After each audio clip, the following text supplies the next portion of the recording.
Hello and welcome along to Mondo Celovec Movies. I am John and I am freezing. It's bitter cold outside, so I have got my hat on and I'm still keeping it on because it's taken me that long to defrost my car to get back from work. Anyway, I was greeted when I got in the house with a big, huge parcel from Amazon.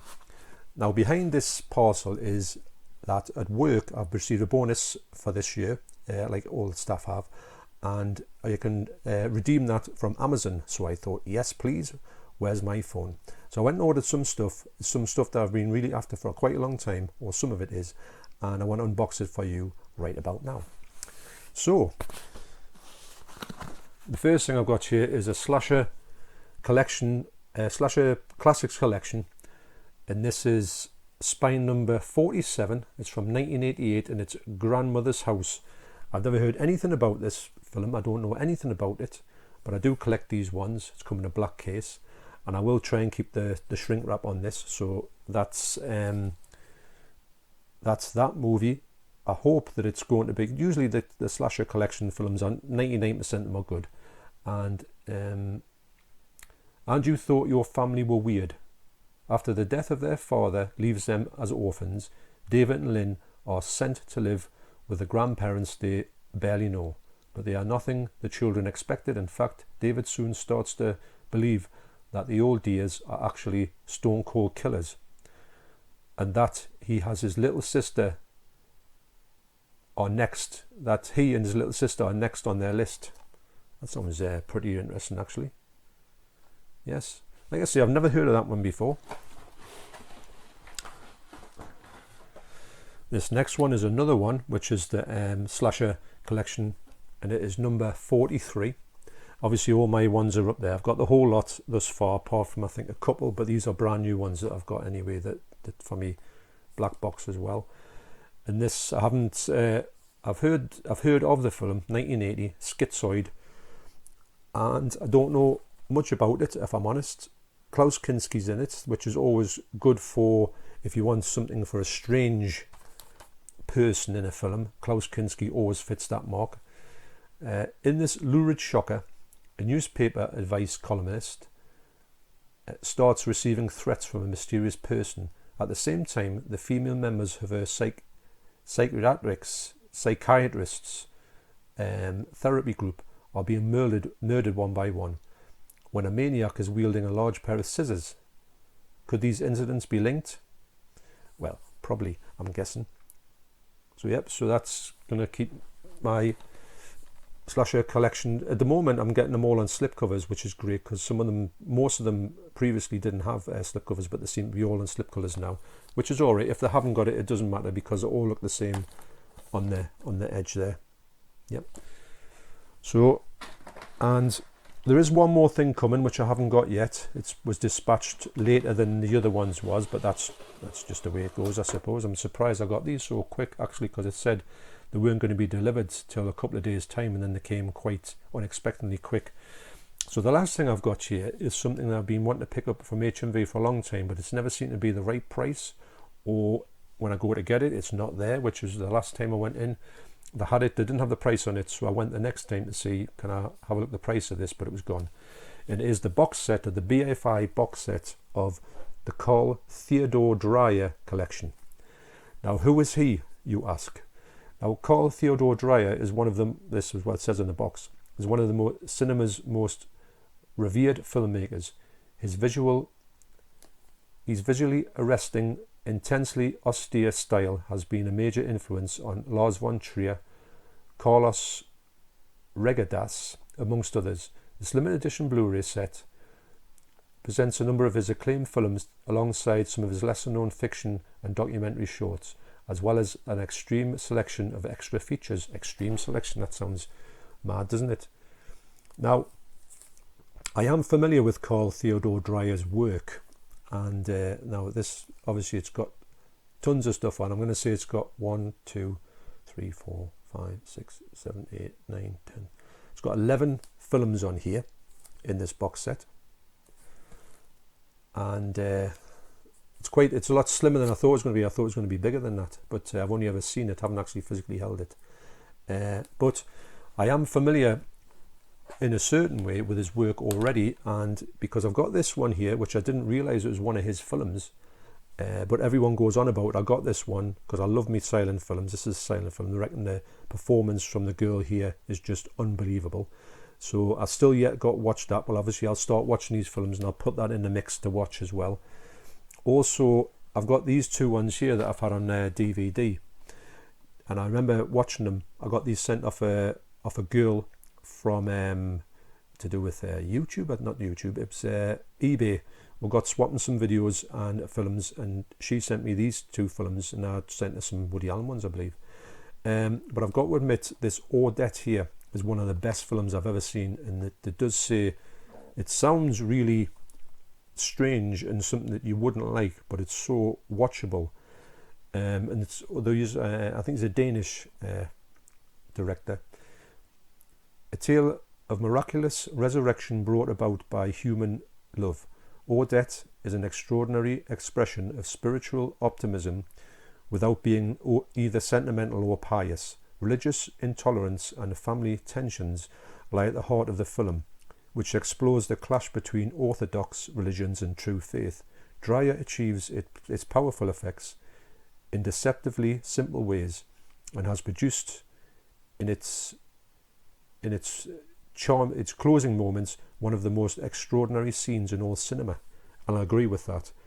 It's one of the films where you think there's no way on earth I'm going to like this one, because the subject matter just didn't seem to be interesting to me. But believe you me, this film is just so unreal, and I was really pleased to have it to find it in this box set as well. So that's absolutely brilliant. I can't really remember Day of Wrath, but I remember liking it, and that's also in this box set as well. It hasn't got Joan of Arc, but I've got this on Blu-ray anyway. So this BFI set here BFI seem to be very much champion Carl Theodor Dreyer. So yes, so that's it. I'm going to give some shout outs now, and I'm going to give some shout outs to some channels who are under 100 subs, and I do think that they need to be above 100 subs because their content is really good and it's very watchable, and I do think that they need to have that. They do need to be above 100 because they're fully deserved from the content they put in their videos. Okay, so I'm going to give them shout outs roundabout now.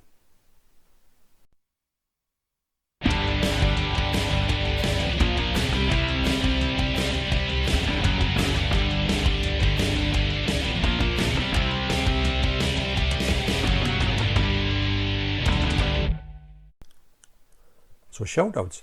This is the last thing that came through the post just before that. I'll open this just after the shout outs. And these shout outs are going to go to channels that are around about the 100. Well, they're under the 100, but I think they do need to be over 100. The channels offer some really good stuff that I really find interesting. And I would like to think that if you haven't subscribed them or checked them out, go and check them out. I don't think you'll be disappointed at all, because I find these channels really good to watch. And so these shout outs are going to go to these people who are under 100.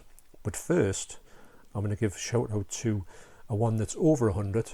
And if you haven't heard of this fella here, John Ellsworth from Project Ellsworth, I've been subscribing for quite a while, but I've just recently started looking into his stuff, and I must admit I've had a great time with his stuff. He does lots of stuff to do. He's a big horror fan, big Michael Myers fan, Halloween. Well, who isn't? Friday the 13th, he likes all that type of thing. He's got like a basement which has been converted, and it's got some amazing stuff in there. I've just been so flabbergasted by what I've seen. Also, he does a thing with his wife, Janae, which is to do with mukbang, which is when you go to a car and you just sit and have your dinner and you eat it and you talk, and it's just a bit of banter between them two guys, and it's so good. So I'm going to leave links down all these channels down below, but go and check, if you haven't, go and check Project Ellsworth out, and you'll have a really good time with it. So the first one I want to give a shout out, who is under 100, and I would love to see all these channels go above 100, is Jason Brett. Now Jason is a great guy. I've been talking to him quite a lot on social media, and also what we've been doing is we've been talking about doing maybe a collaboration. We've got a lot of things that a lot of similar interests. He's a big fan of kaiju films. He loves his Godzilla.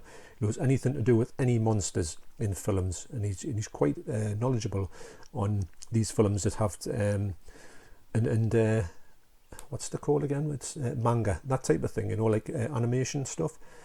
So, but Jason Brett, I would love to see him go to over 100. All these guys go over to 100. That's my first shout out. Jason Brett, great channel. The next shout out is for the Love of Movies, Mark from For the Love of Movies.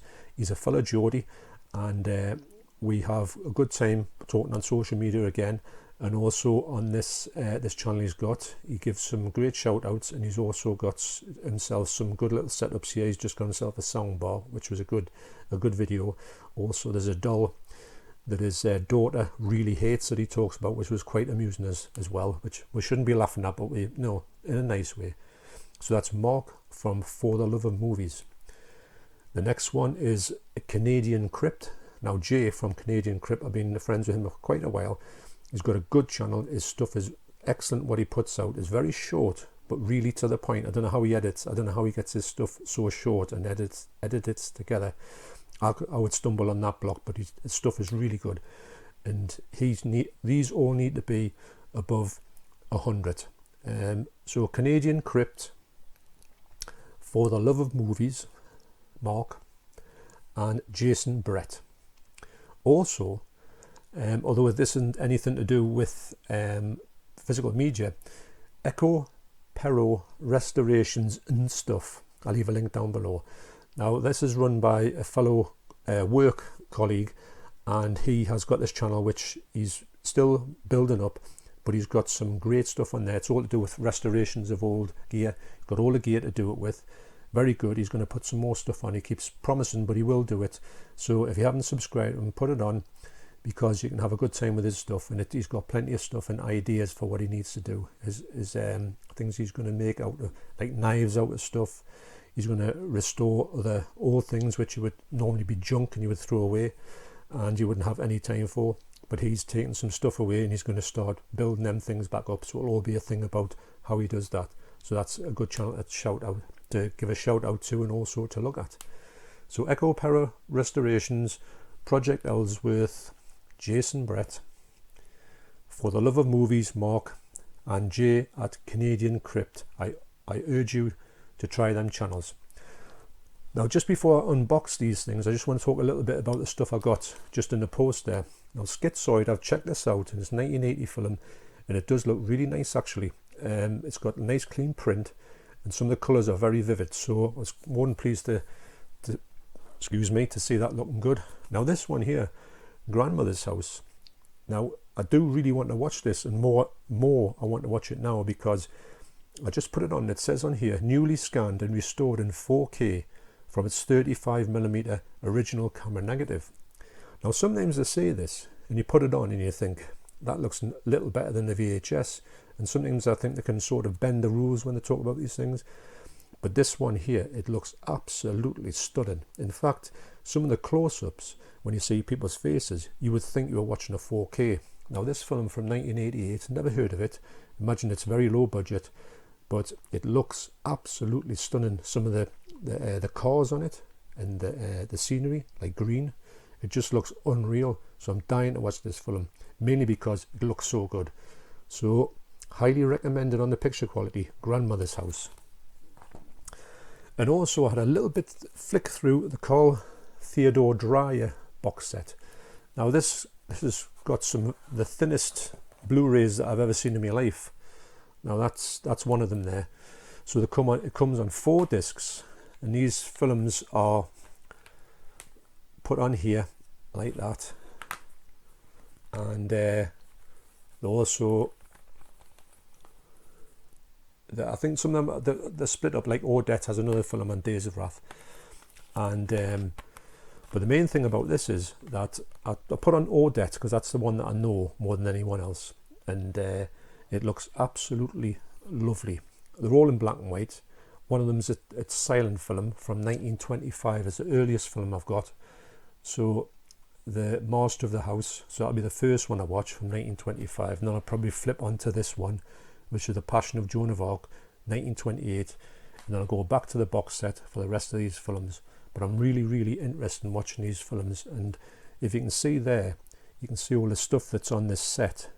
If you're ever interested in getting anything from Carl Theodore Dreyer, then this is the thing to go for. It doesn't have everything in, but it has the lion's share of everything, and it looks really good for the fact that these are just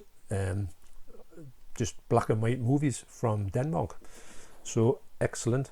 So yes, so the last thing I want to share with you today is this. So this is the last thing that was my haul, which you can see from the money I got from my Christmas bonus, which is always nice to have.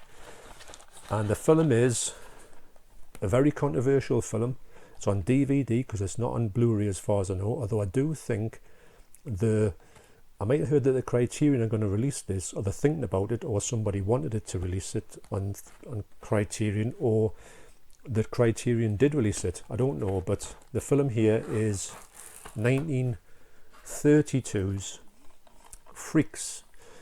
Now this is very sort of sensationalist. You can think of, if you look at it from the aspect of saying that it's a sort of travelling freak show, and it does have a very bad reputation from supposedly exploiting the people in here. But I think if you read into it, we would realise that it's not exploiting the people at all. And these people had quite a good life because they had to exhibit themselves in some form as sort of circus freaks to a certain extent, but it's not that cut and dry. It's very controversial, and to be honest, I didn't even know it was out physically to buy, but I wanted to see it because it's been a long time since I've seen this film, and I'll be interested to see if, I'm pretty sure that someone is going to pick this up quite soon, because I know it was banned or not released in the UK for 50 years, but I saw it on the TV, because back in the day you could see every single thing you wanted to see on the TV on a Friday night, and nothing seemed to be forbidden. Or when physical media started to take over, then these things just vanished off TV. So yes, so that's the last thing I picked up, Todd Browning's Freaks. And if you've ever seen the American Horror Project, I think it's series 4, which is called Freak Show, it borrows a lot of the sort of things behind this in this film. But this film is got a reputation, it has, but it's not as cut and dry as you'd think. It's not a film that exploits people with disabilities, but there's more to it than that. I wouldn't watch a film like that anyway if that was what it was. Okay, so there you go. So that's everything here. The next video I'm going to put out is going to be a sort of recap of 2020 from a physical media point of view. And I'm going to tell you about what plans I've got for next year. I've got plenty of plans for next year, and I'm going to share with you a few more things that I've got. And also I do want to put out a video, maybe on that video or maybe on another video, where I'm going to put out a bit of a stats version of what I've bought this year, how many films I've bought, how many films I've watched, and what's the best, that type of thing, like a best of 2020. Okay, so I'll catch you later. Thanks for watching, and I'll see you next time.